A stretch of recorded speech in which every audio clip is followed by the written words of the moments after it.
안녕하세요. 71세 된 김정호입니다. 텍사스에서 20에이커 목장을 운영하며 살아온 지 벌써 40년이 다 되어 가네요. 요즘 건강이 예전 같지 않아서 목장 정리를 생각하고 있는데 그 과정에서 제 둘째 딸 수영이의 태도가 180도 바뀌는 모습을 보며 참 씁쓸한 마음이 듭니다. 저희 부부는 1978년에 미국에 왔습니다. 저는 휴스턴 석유화학 플랜트에서 35년간 설비 기술자로 일했고 아내는 한인마트에서 30년간 계산원과 김치 납품 일을 했어요. 그때는 정말 열심히 살았습니다. 3교대로 일하면서도 주말이면 한인교회 봉사도 하고 자녀 3명 교육시키느라 정신없이 바쁜 나날들이었죠. 1985년 가을이었습니다. 회사 동료가 휴스턴 외곽에 20에이커짜리 목장 부지가 나왔다고 알려줬어요. 당시 가격이 $35,000였는데 저희가 모아둔 돈과 대출을 합쳐서 간신히 살 수 있는 금액이었습니다. 아내는 처음에 반대했어요. 우리가 무슨 농사를 안다고 아이들 교육비도 벅찬데라며 걱정했죠. 하지만 제가 어릴 때부터 꿈꿔왔던 게 내 땅을 갖는 것이었거든요. 한국에서는 가난한 농부의 아들로 태어나 땅 한 평 가져보지 못했는데 미국에 와서는 꼭 내 땅을 갖고 싶었습니다. 교회에서 3주간 기도하고 결정했어요. 이 땅을 사서 아이들에게 물려주자.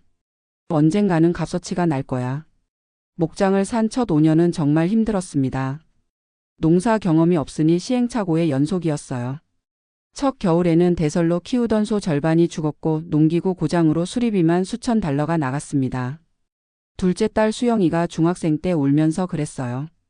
아빠 때문에 우리가 가난해졌어. 친구들은 다 좋은 옷 입는데 나만 맨날 똑같은 옷 입고 다녀. 그때 정말 마음이 아팠습니다. 아내도 가끔 이 땅 팔고 아파트로 돌아가자며 울부짖곤 했어요.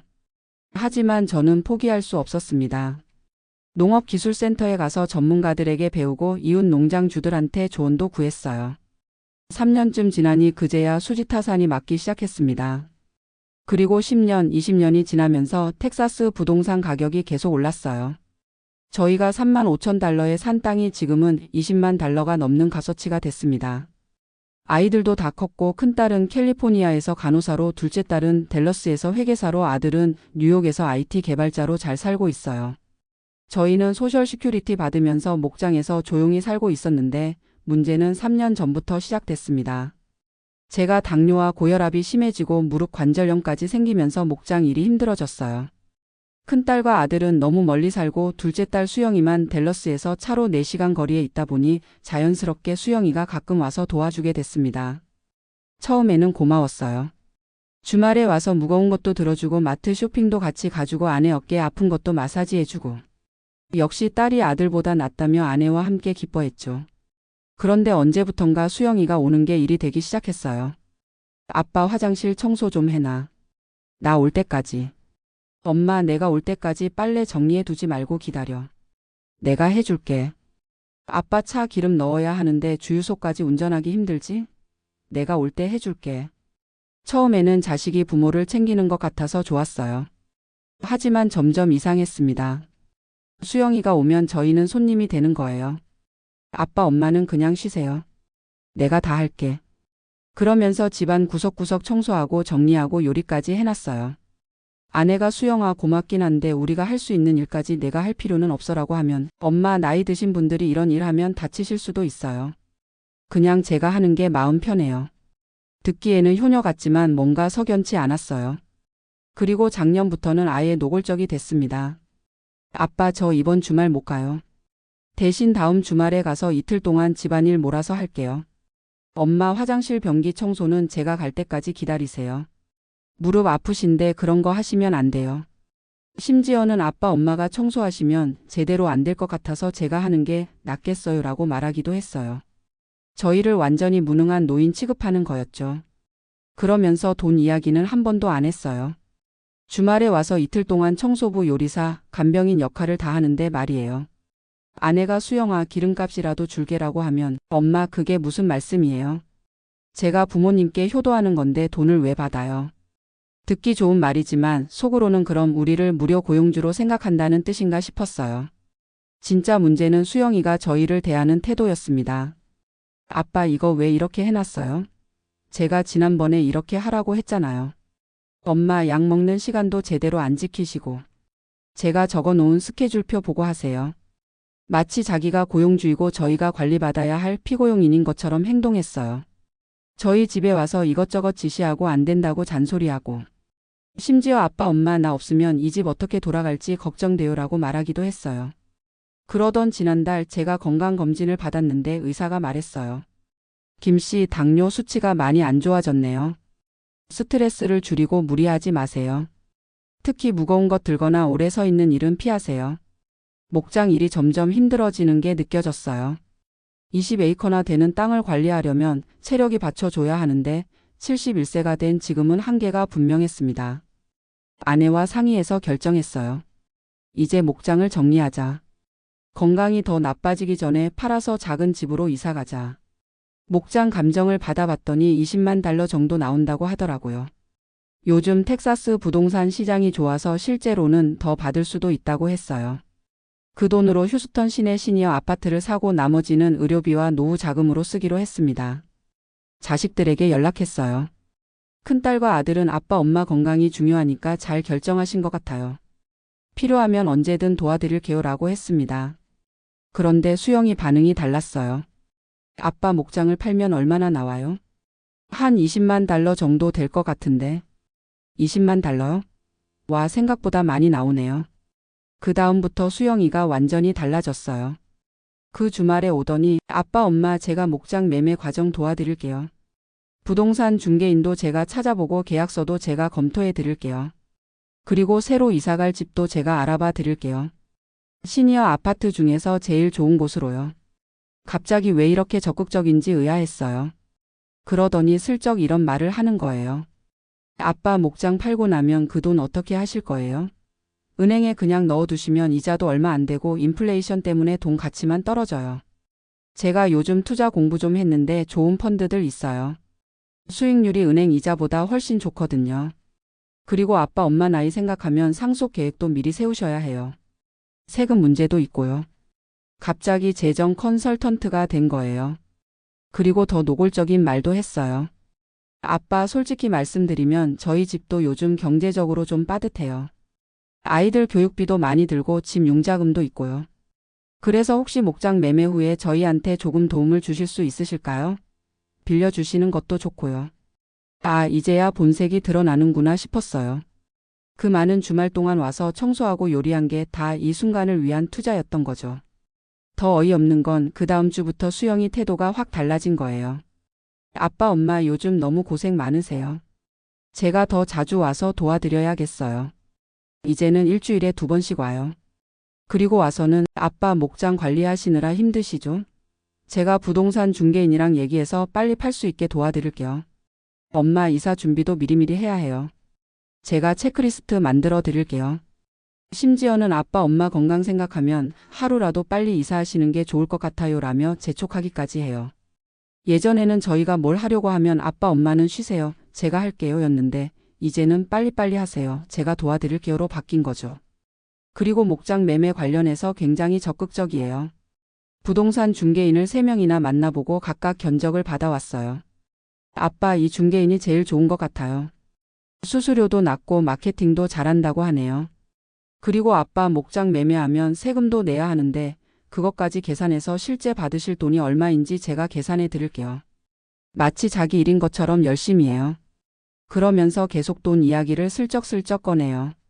아빠 저희 큰애가 내년에 대학 가는데 학비가 만만치 않아요. 그리고 저희 집 지붕도 수리해야 하는데 2만 달러 정도 든다고 하네요.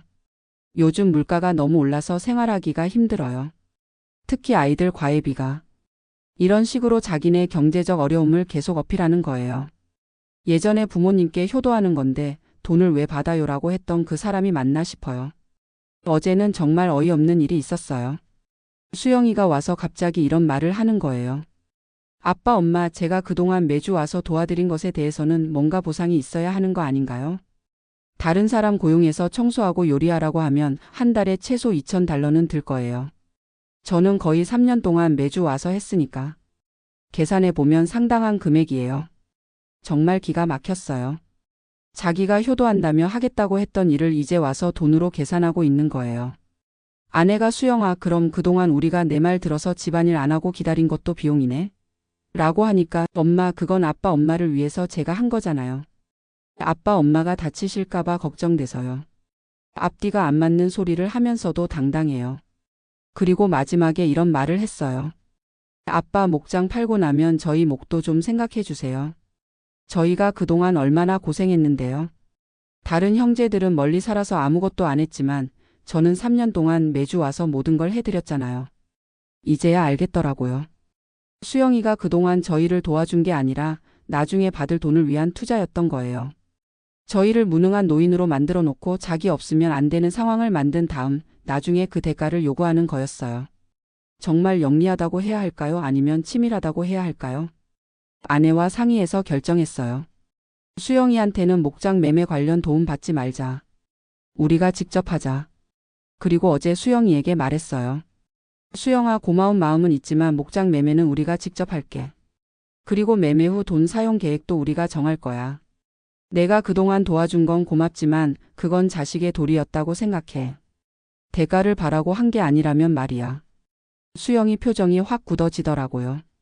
아빠 그럼 저보고 그동안 바보처럼 공짜로 일한 거라는 말씀이에요? 제가 정말 순수한 마음으로 도와드린 건데 이렇게 차갑게 나오시는 거예요? 그러면서 울기까지 하더라고요. 하지만 이미 늦었어요. 진심이었다면 돈 이야기를 꺼내지 않았겠죠. 정말 부모를 생각했다면 저희 결정을 존중했을 거고요. 큰딸과 아들에게도 상황을 얘기했어요. 큰딸은 아빠 수영이가 그랬다고요? 정말 실망이네요라고 하면서 아빠 엄마 결정이 맞는 것 같아요라고 했어요. 아들은 아빠 저희도 도움이 필요하면 언제든 연락하세요. 돈을 바라고 도와드리는 게 아니니까 걱정 마세요라고 했고요. 며칠 후 수영이가 다시 연락 왔어요. 이번에는 완전히 다른 전략이었어요. 아빠 제가 지난번에 감정이 좀 상해서 그랬어요. 죄송해요. 저는 정말 아빠 엄마를 위해서 한 거였는데 오해받는 것 같아서 속상했어요. 목장 매매는 아빠 엄마가 하시고 싶은 대로 하세요. 저는 그냥 곁에서 지켜보겠어요. 그러면서 또 이런 말을 하더라고요. 대신 목장 팔고 나서 여유 있으시면 저희도 좀 도와주세요. 꼭 많은 돈이 아니어도 마음만이라도요. 끝까지 포기를 안 하는 거예요. 이제 저희는 확실히 결정했어요. 목장은 팔되 그 돈은 저희 노후 의료비와 생활비로만 쓸 거예요. 자식들에게 미리 줄 생각도 없고 빌려줄 생각도 없어요. 수영이가 그동안 한 일에 대해서도 어떤 보상을 할 생각이 없어요. 정말 효도하는 마음이었다면 대가를 바라지 않았을 테니까요. 아내가 그러더라고요. 여보 우리가 수영이를 잘못 키운 것 같아. 돈 되는 일만 하려고 하네. 맞는 말이에요. 어릴 때부터 공부 잘하고 영리하다고 칭찬만 했는데 그 영리함이 가족에게까지 계산적으로 나오는 걸 보니 씁쓸해요. 큰딸이나 아들은 아빠 엄마 건강하게 사세요. 돈은 걱정하지 마세요라고 하는데 수영이만 유독 돈 이야기를 하니까요. 지금 생각해보니 수영이가 그동안 저희를 도와준 것도 진짜 도움이 아니었어요. 저희가 할 수 있는 일까지 다 해버려서 저희를 무능하게 만든 거였어요. 그래야 자기가 없으면 안 되는 존재가 되니까요. 그리고 나중에 제가 없었으면 어떻게 하셨을 거예요 라고 말할 명분을 만드는 거였고요. 정말 치밀하고 계산적이에요. 하지만 저희도 71년, 68년을 산 사람들이에요. 세상 물정 모르는 순진한 노인이 아니라고요. 목장 매매도 저희가 직접 진행하고 있어요. 부동산 중개인도 저희가 직접 만나서 계약했고 변호사도 저희가 선임했어요. 수영이는 이제 거의 연락도 안 해요. 가끔 연락해도 목장 매매 잘 되고 있어요? 라고 돈 이야기만 해요. 예전처럼 아빠 엄마 건강은 어떠세요? 라는 말은 안 해요. 목장이 팔리고 돈이 나와도 저희는 수영이에게 한 푼도 주지 않을 거예요. 그 돈으로 시니어 아파트 사서 편안하게 살면서 정말 필요할 때 의료비로 쓸 거예요. 큰딸과 아들이 정말 어려운 일이 생기면 그때 도와줄 수도 있지만 수영이에게는 절대 안 줄 거예요. 효도를 투자라고 생각하는 자식에게 줄 돈은 없어요. 이번 일로 깨달은 게 있어요. 자식이라고 해서 다 같은 자식이 아니라는 거예요. 진짜 부모를 생각하는 자식이 있고 부모를 이용하려는 자식이 있어요. 그리고 부모도 바보가 아니에요. 자식의 진심과 계산을 구별할 줄 안다고요. 요즘 수영이가 가끔 문자 보내요. 아빠 엄마 요즘 어떻게 지내세요? 목장 일 때문에 너무 고생하지 마세요. 겉으로는 안부를 묻는 것 같지만 속내는 목장 언제 팔리나를 확인하는 거예요. 이제는 답장도 안 해요. 진짜 걱정한다면 직접 와서 확인해 볼 텐데 문자로만 형식적으로 묻는 걸 보니 진심이 아니거든요. 목장은 다음 달쯤 매매가 완료될 예정이에요. 실제로 20만 달러보다 좀 더 나올 것 같다고 하네요.